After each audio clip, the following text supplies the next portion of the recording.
All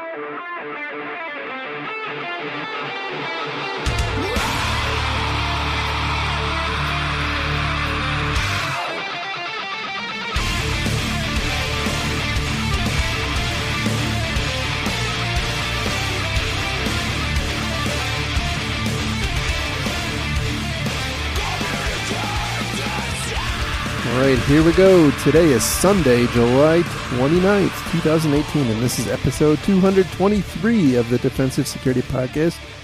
My name is Jerry Bell, and joining me tonight, as always, is Mr. Andrew Callett.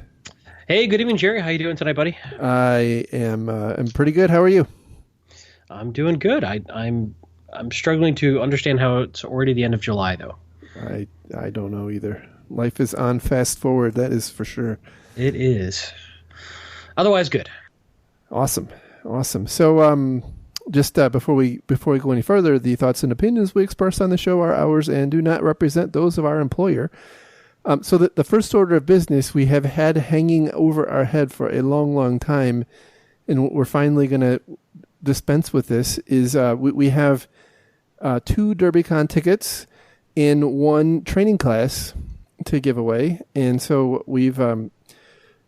we consulted with a number of world-renowned experts in the area of donations and whatnot, and we have come to the conclusion that what we will do is solicit your recommendations for other worthy recipients for this training class and 2 DerbyCon tickets.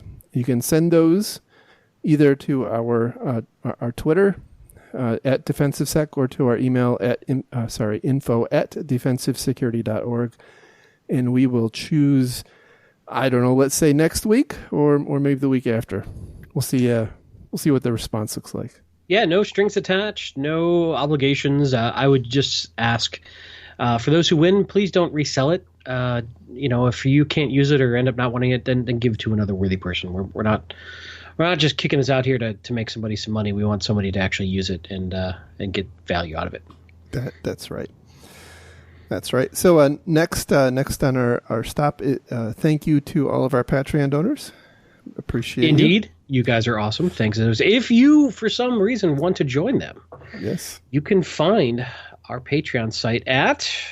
It's you go to defensivesecurity.org and there's a menu item. I think it's patreon.com/defensivesec if you're interested. Nice. All right. Just saying. So let's jump into some stories. Really quick before we do. Yeah.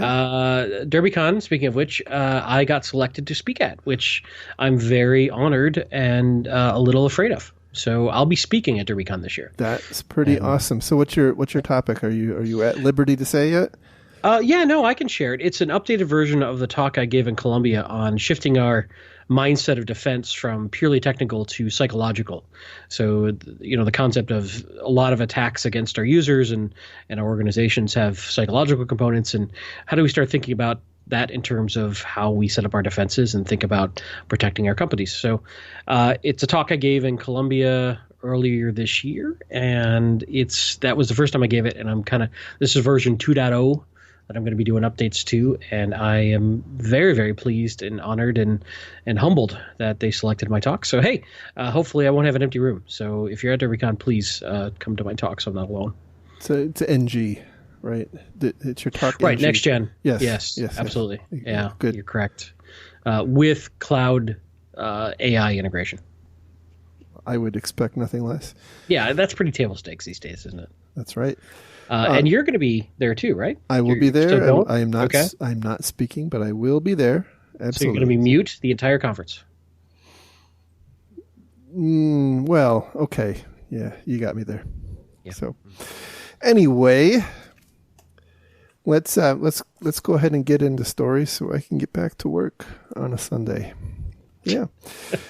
All right. So we have a number of hand-selected, wonderful cybersecurity articles for you this evening. The first one comes from the straitstimes.com, and the title is Personal Info of 1.5 million Sing Health patients, including Prime Minister Lee stolen in Singapore's worst cyber attack. And, there's actually no real details about what actually happened other than the data wasn't altered. And apparently, allegedly, the Prime Minister himself was, I guess, a target of interest of the adversaries. But I thought the response to this was pretty interesting. So SingHealth blocked internet access for all of its 28,000 workers, and apparently other healthcare institutions in Singapore are doing the same. So that was an interesting reaction. Yeah, about the only detail they gave is that somebody's workstation was breached, and that's how they pivoted into a database. Right. And so I guess they felt that this was somehow some sort of browsing or issue. Batten down the hatches. Yep. So anyway, it's I assume that this was part of their their response plan to implement that kind of control. But in some respects, I'm often frustrated when I see things like this because it feels like, it feels like trying to paint the barn after it's burned down. Yeah, in other words, turning off everybody's internet access because one box got popped. Well, I mean, if they clearly haven't told us what's going on, I'm assuming they know. I'm assuming they know what the compromise route was, and maybe this is their way of triaging while they get key patches out or something. I don't know. Plug the hole in the dam while you shore it up, a kind of thing. I wish we had some more detail. It is. I mean, it does feel like a pretty brute force response.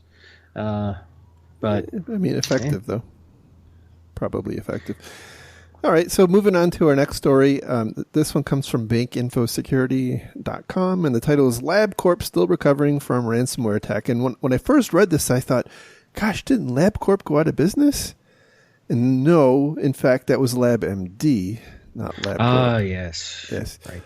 Yeah, so LabCorp is still alive and well. They are, I think, the U.S.'s largest medical testing provider. And so they filed a special 8K with the U.S. Securities and Exchange Commission, citing that they had detected suspicious activity on their networks the weekend of July 14th. They didn't specify, but apparently some inside sources of the reporter here at LabCorp indicated that this was apparently a SamSam attack that was delivered via, drum roll please, an RDP attack. So brute force on a internet exposed RDP server, and then the attacker used that to push the malware to quote thousands of systems and several hundred production servers. So I want that's healthy. Yeah. I want to just take this time and say, please do not expose RDP like that to the internet. Please. Right. So based on that population count that was compromised, I've got to assume that some domain credentials were popped, domain admin credentials, and that allowed the spread. Yeah, it's pretty clear that's exactly what happened. So backing up on the story just a bit, for those who may not know what an 8K form is, it's kind of interesting, and it is telling. So for a public company in the U.S., it's used to notify investors of types of events that might be important to shareholders that would have a material impact on the company's potential earnings and other issues. So it's basically like something big happened and we need to tell you about it, which is scary, right? And and honestly, sometimes that's how we find out about these things, is when they're forced to file these forms or when their annual or quarterly stuff comes out, they have to disclose there. And that is often how we find out about some of these big breaches, is through the public filings they have to do for their public stock. Yeah, and I'll say that in probably the last 2 or 3 years, the SEC has done a bunch of saber rattling towards public companies in the U.S., basically warning them that they really need to disclose when an event like this happens. And I think they even levied a fine. I don't remember the amount earlier this year. I think it was against Yahoo for their failure to disclose the breach in a timely manner. So yeah, it's you're right. This is the way we often find out about things. But back to their particular compromise, man. How widespread this went tells me they probably didn't have much segmentation.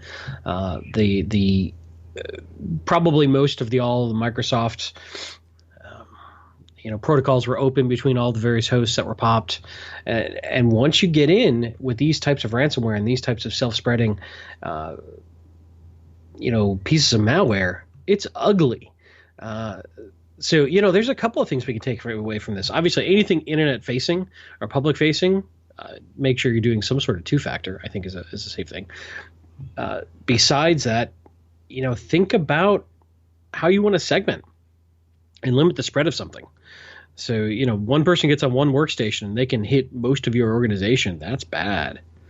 That's just, I know it's easy for people to run that way and manage that way, but it makes this sort of thing a nightmare when this happens. Yeah, this is one of those times where I think it's certainly good to have backups, but when your entire IT environment is hosed up, it can take, even if you have good backups, it can take a long, long time to recover. And so that kind of goes back to the point that if we consider that ransomware is a threat that's going to be with us for a while, especially in the context of organizations, it certainly seems like we're seeing a move away from the onesie twosie attack vector towards the kind of more mass casualty approach using things like SamSam. It makes sense for us to think about designing the method of backups and recoveries in a way that is optimized for time to restore. So that's going to be really dependent on many factors about the organization. Like, is it mostly in the cloud? Is it and so on. So, well, the other thing I'm thinking about is there's a whole lot of things you can do to harden how passwords and hashes and authentication is handled within your Active Directory. And a lot of organizations may not be doing that or following some of the latest ways of hardening that. So take a long, hard look at how your AD creds and authentication is functioning in your organization. And there's a ton of good documentation out there from Microsoft about mitigating all the common attacks and making it a lot harder for people to grab hashes, grab passwords, and then use them and replay them throughout the organization. So something to think about. Yeah, and definitely turn off those open RDP servers. That's it seems like that is an epidemic problem. All right, that or TeamViewer. TeamViewer is another one. Although I haven't seen TeamViewer popping its ugly head up in breaches lately, but I'm sure it's happening somewhere. All right, so moving on to our next story. This one comes from SecurityWeek.com, and we need to have like a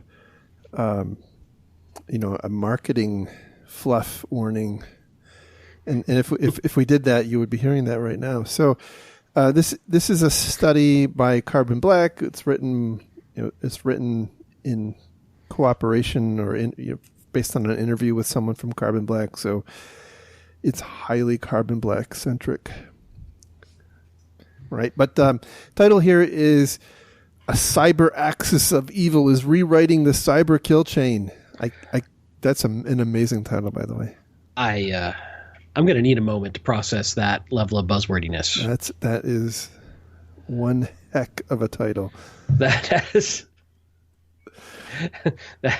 Wow.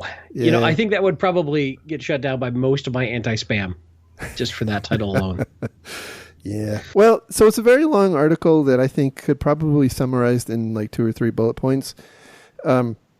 Number one was you need to especially when you are engaged with an APT style adversary.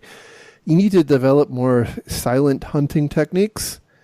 You need to be aware that more of these adversaries are implementing secondary C2 or secondary command and control channels, sometimes on a sleep cycle, which, by the way, says it kind of reinforces something that we've talked about a lot. When you have a compromised system, the only way to be sure is to rebuild.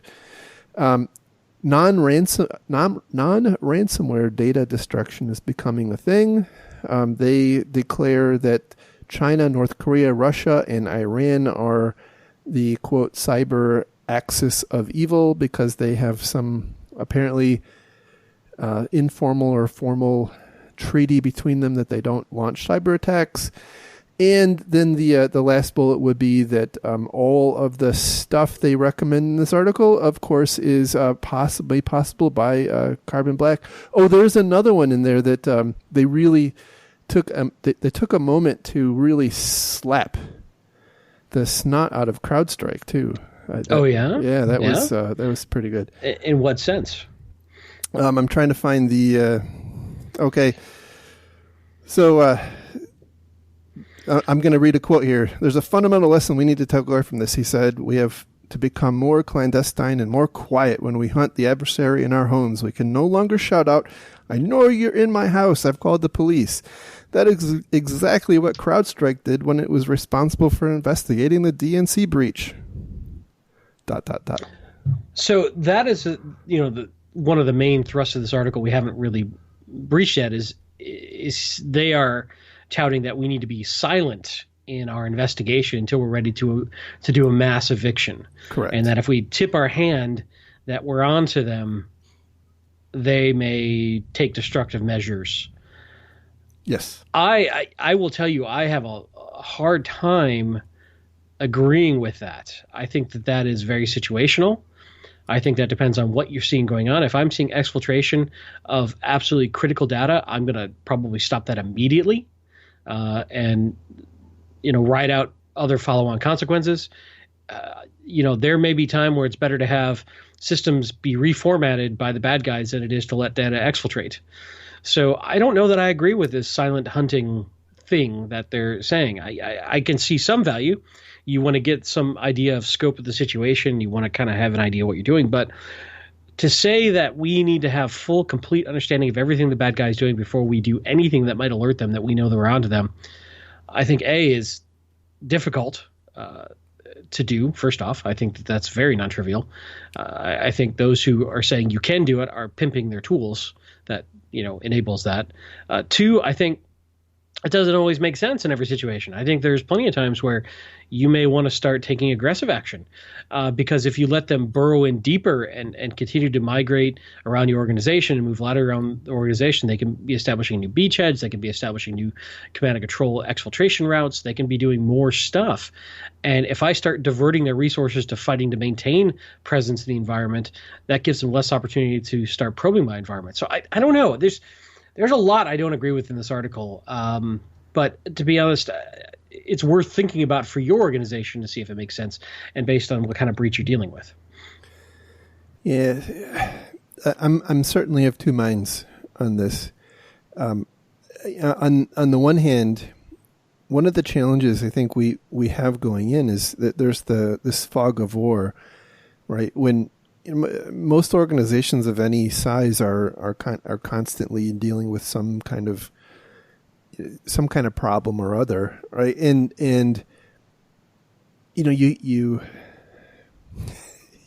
you can't assume that they're all APTs, right? You have to have some ability to triage and respond quickly where it makes the most sense.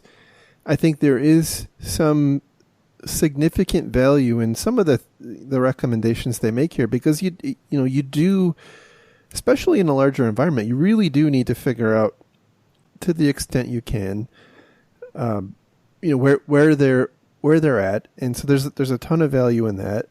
The problem I think is, and they don't do a good job of saying this, it's it's kind of too late to do that once you're in the middle, right? And so you really have to have that visibility kind of already baked into the environment. And the downside is, in a way, you're absolutely right. If you see something bad going on, you want to stamp out the fire, no question. The problem is, if you do that, and the point of this article is that in the process of doing that, they're going to go quiet, right? And you're going to be kind of in a position where you only know what you've seen, and so you're gonna kind of be forced to go and remediate what you know, but you're probably not going to have you had the luxury of and time to see all the places they've been in your network. Now, the flip side of that is, even if you are silent, there's no guarantee that you're able to see all that stuff anyway. So it's I don't think there's a perfect answer here, right? And I certainly think that from their perspective, they're providing tools that enable that kind of thing, and so whatever. But this is a tough problem, and I think a lot of organizations that have suffered with this, can appreciate the struggles here. But again, I think we've talked about this, I think, over the years. This is kind of comes down to a fundamental management philosophy that each organization has to, assess on their own. Are you an organization who's going to, put the tourniquet on right away, or are you an organization that's going to ride it out, look and try to really understand what's going on, and that takes that takes strong leadership either way, right? Because there's consequences either way you go, right? And that I don't think, by the way, is something that should be decided in the incident response team or by the CIO. I mean, this is like a very senior level management strategy discussion. And ideally determined up front before you're in the middle of a crisis. Yeah. Yes. Yeah. As with making most a of this, decision right? Yeah, on the fly is usually not the best way to do it. Exactly. But it's also hard to predict every outcome, right? Plans rarely survive contact with the enemy. It's good to have plans, but sometimes they may not follow your expectations. Yeah, correct. And as I was rightly corrected in the past, it was Mike Tyson who said everybody has a plan until you get punched in the face. Yes. Right. And Mike Tyson was the guy who runs the chicken place down in South Is that Georgia, the one you right? got into a fight with the other day? And he punched you? Yes. Yeah. Yes. Anyway, so moving on to our next story. This one comes from Ars Technica. The title here is $1 million heist on Russia bank started with hack of branch router. Wow. Yeah, so there's a truth in advertising named group called the Money Takers, which I think is just a phenomenal name for a group that steals money from banks. Pretty, I would say, unsophisticated entry point. They apparently are attacking vulnerable, Soho type routers that banks have set up at their branches. Sure. And then the in grand fashion, right? The bank has apparently set up VPN tunnels from their central office to each of the branches, terminating that VPN on this router, and so the attacker is able to, kind of get back into the bank's main network via this compromised router, and apparently I guess nobody segments anymore. That must be like old, outmoded stuff. I mean, that's all I can tell. Is yes. So the attackers apparently were able to get access to this this I guess it's like it's almost like, to me it sounds like a Swift terminal, but it's something. It's called the Automated Workstation Client of the Russian Central Bank, and it's a terminal apparently they used to move money around, and so they stole about $1 million, and this is just one one event of many, and apparently they've gotten quite a look. They just were exposing the bug, and they self-fulfilled the bug bounty. Yeah. So look at how much time they saved on the paperwork. Look how much time they saved on all. Look, they were just cut out the middleman, right? Full service bug bounty pen testers. They just cut the middleman right out. It makes good sense. So once they got in, apparently they made use of the highly sophisticated APT style attack of using PowerShell / fileless. So I guess, by the way, if you hear fileless malware, that apparently now means PowerShell. That is it doesn't mean only that. That is that is common, yes, but it just means that there's no actual file being written to a hard drive. It just stays resident in memory. Yeah, I know. I'm just saying that in all of these articles that they equate the two. But our listeners depend on us to give accurate information, Jerry. Fair enough. I apologize if you were not able to detect my sarcasm in that comment. You got to use the sarcasm font. All right. All right. So no, I hear you though. Yes. So really, by leveraging PowerShell, it does have a file. It's just a signed and approved file called PowerShell. Yeah. Correct. Now I'm just losing it. Yeah. So anyway, I think this kind of goes back to kind of fundamentals, right? We've talked about this too in the past, that a lot of these kind of obscure, sophisticated attacks happen as a result of just kind of sloppily designed IT. Yeah, or not. I would say also, or potentially budget saving, right? The line between sloppy IT and budget saving is really fuzzy. It's true. I know something else that's budget valued and sloppy, but we're not going to talk about that. Oh my goodness. Thank you. Yes. So anyhow, when you think about that, right? If you're an organization, whether you're a bank or not, right? Every one of these every one of these nodes is a place you have to defend, and especially if you are allowing kind of free and clear access back into your home office, first off, that's probably not a winning strategy, but likely very common. But it is obviously very common. So again, I think that. This is one of those things where another example where a little bit of forethought in designing and laying out networks and segmentation will save a lot of pain. Yeah, I would agree. It may cost a little more money, but yeah, I agree.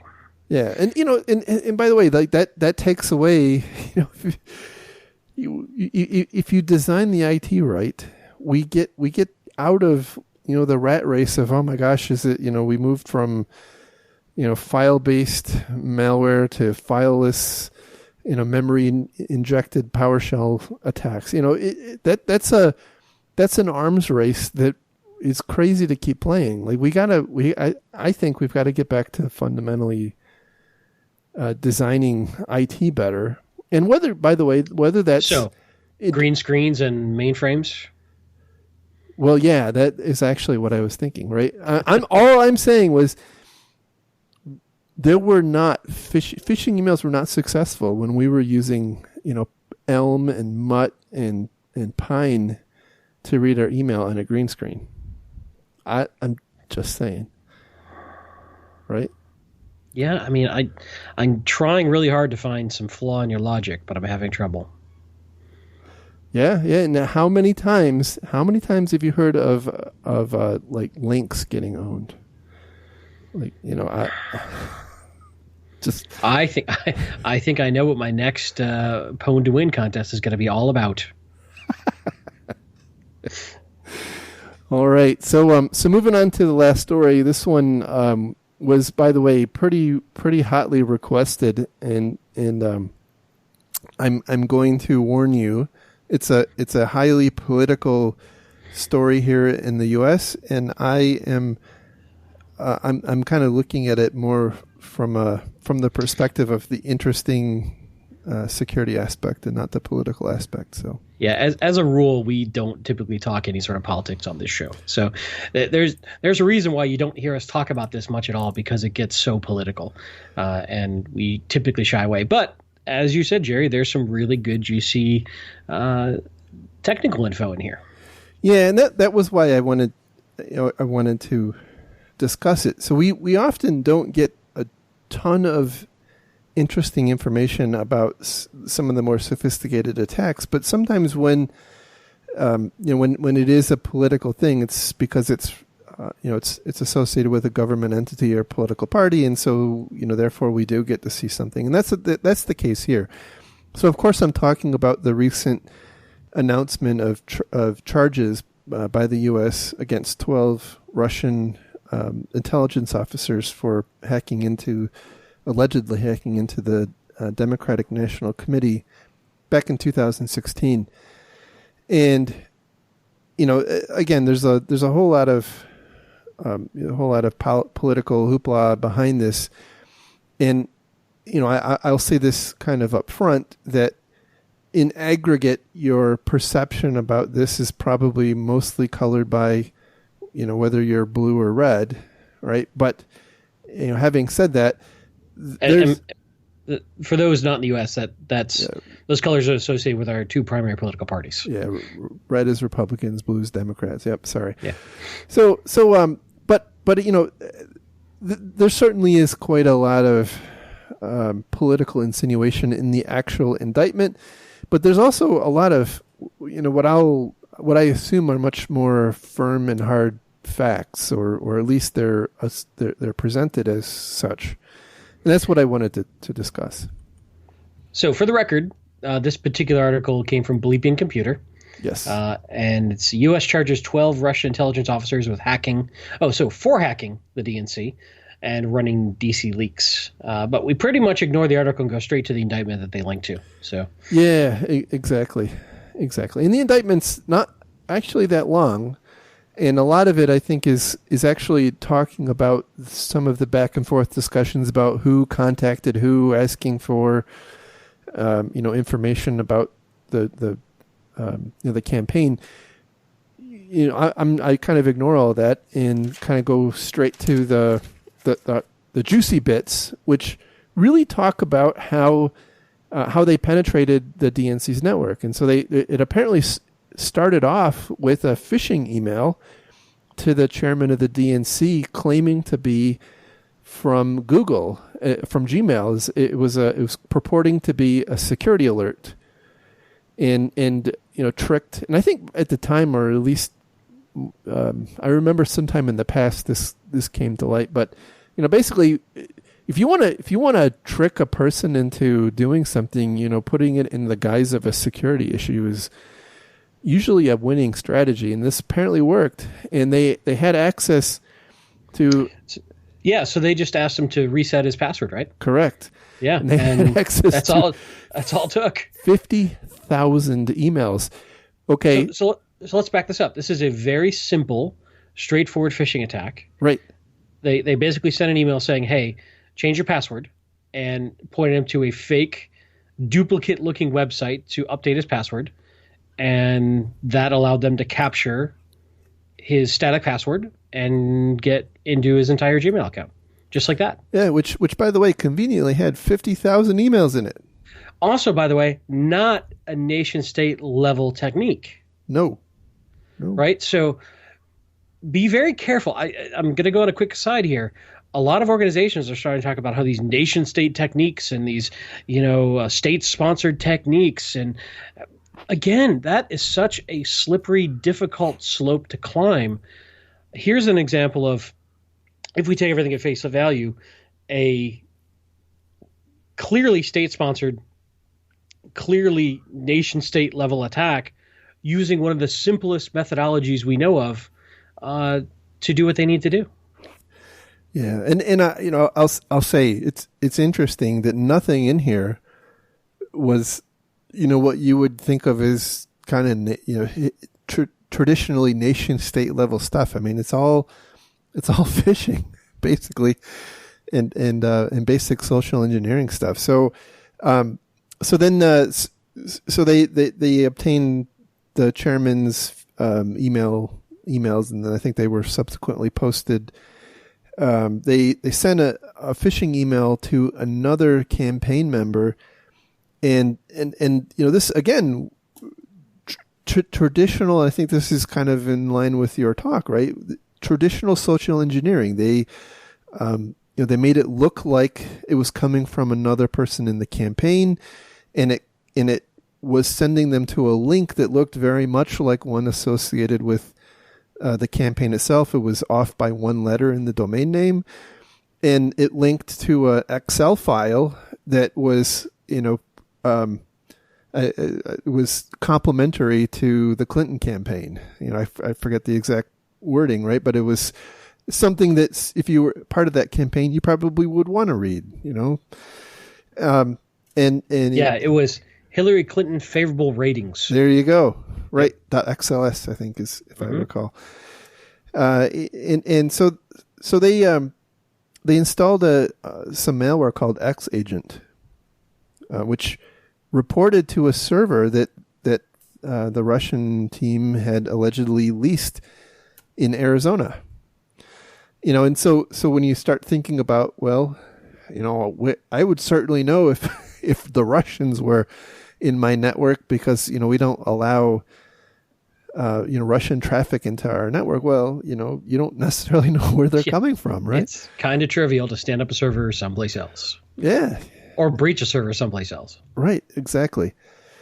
And so they were collecting keylogs using this malware. They were collecting keylogs and screenshots, and they were exfiltrating data to yet a different server that they had rented in Illinois. And then there's an interesting allegation in one of the charges about how the DNC had become aware in May 2016 that they had been breached, and so they took action. And I think that, by the way, this ties back to the article about Carbon Black, where CrowdStrike had done some, had been pretty noisy, and that sent the attackers underground.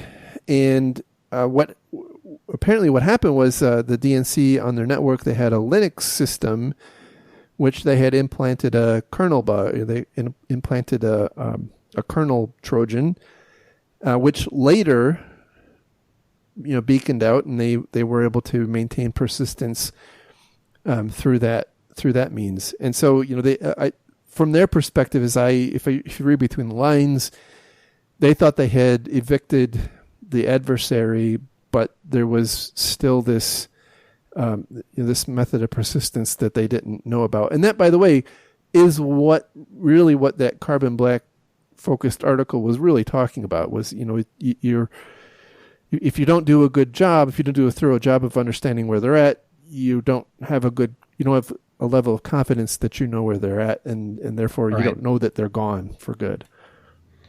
Well, yeah, that's true. That is an interesting problem. Yep. I don't want to rehash that again, but knowing whether they're gone or not still goes to the same problem, knowing if they're there or not. Oh, fair enough. And then there was really only one other area that I thought was pretty interesting. At one point, they had this was after, I believe it was in time. It was after they had been evicted. They regained access to the DNC network, and then actually obtained access into a cloud analytics setup that the DNC had created. And the way they copied the data out of that was pretty interesting. They actually used the snapshot functionality that the cloud provider offered, so that they weren't actually dealing with the live instance of the data. They snapped a clone of the database, and then they copied the clone. And so from the perspective, even if we were watching that live system, you probably wouldn't have detected that somebody underneath had snapped a clone unless you were actually watching the AWS. I'm assuming it's AWS. If you were watching the account. That is pretty clever. That is very clever. So again, point is, it's nothing in this is really that sophisticated. I mean, you could do all this stuff with Kali Linux. Right. And Jerry knows because he's actually the DNC hacker. I'm kidding. That's a joke. Yeah. Please don't harass my co-host. So yeah, and the rest of the indictment talks a lot about being in contact with different people in the media and whatnot, and searching for keywords in the DNC systems and whatnot. But it's all kind of beside the point. It's easy to say, hey, this would have stopped it because we know in hindsight what the attack vector was. Interesting thing on that is, let's say we could say, hey, if he'd only used two-factor authentication, he could have stopped the initial attack. Yeah, that's true. However, that's also assuming that the bad guys never try something else. The bad guys only have to be as smart as what works. But either way, hey, use two-factor authentication. Yeah, absolutely. I mean, it certainly helps, and I think you're right, especially if you are in the sights of a nation state who I mean, very, very likely they probably would have found some other equally pedestrian way to get, to accomplish their goals. I think that in my view, the most important thing, especially about a crew like this, is the P in the APT. It's not that they're super advanced. It's just that that's their job, apparently. Yeah, you don't have to be. This is my frustration whenever companies are playing this get out of free card of, it was really advanced attack. Must have been a nation state. They don't have to be all that advanced, and they still work. Correct. Right. So anyway, that doesn't solve the problem.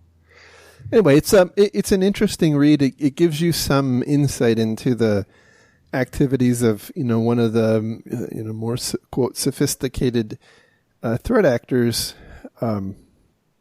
Again, not all that sophisticated, right? So, and by the way, I suspect that if it were more sophisticated, we may not actually be reading about it because there may be tradecraft in there that people don't want to become public. I don't know. Well, and this is the one thing I was going to say too is the problem with this entire thing is that when you're dealing with nation level diplomacy, you never know. We go back to looking at the Cold War. You never know what in here is purposefully in here as what's the word I want to use? A statecraft level communication or maneuver that has very little to do with reality, but has to do with what the State Department or whomever the administration wants to send, what message they want to send to Russia, and yeah, blah, blah, blah. But at the end of the day, the techniques in here are still interesting. They're valid. They're plausible, and they're worth thinking about. And, it's stuff that we need to know about to defend our networks. Yeah, exactly. And, and this is the kind of stuff that non-state actors are using too. So, and from that perspective, I thought this was really interesting as as to take as a learning case. So indeed, read it, think about what it means for your group. There's probably some some lessons in here that are worth pondering. So anyhow, that is the show for this week. I do apologize for not doing one last week. Last weekend, my son was getting his Eagle Scout award, so that was took up a lot of time last weekend. You and your priorities are way out of whack. I know. But that is pretty awesome. Congrats to him. Thank you. I'm very proud. Mm-hmm. So anyway, thanks again. Have a great week. Anything else you want to say before we close it out? I will unfortunately not be in Vegas for summer camp. So no Black Hat, no DEF CON, no B-Sides Las Vegas for me. I don't think for you either. No. So, but for those going, be safe. Have a good time. Keep your hands to yourself. Yeah. Be polite. Jesus Christ, people. Anyway. Let's try to limit the drama. Let's get back to talking about the interesting research. That's a different rant. Otherwise, no, that's it. Thanks, everybody. If you like our show, hey, drop us some iTunes love. That's right. We are motivated by that. And this show brought to you by the Republican National Convention. No, I'm kidding. Right. With that, we'll talk again. Take care. See you guys. Bye.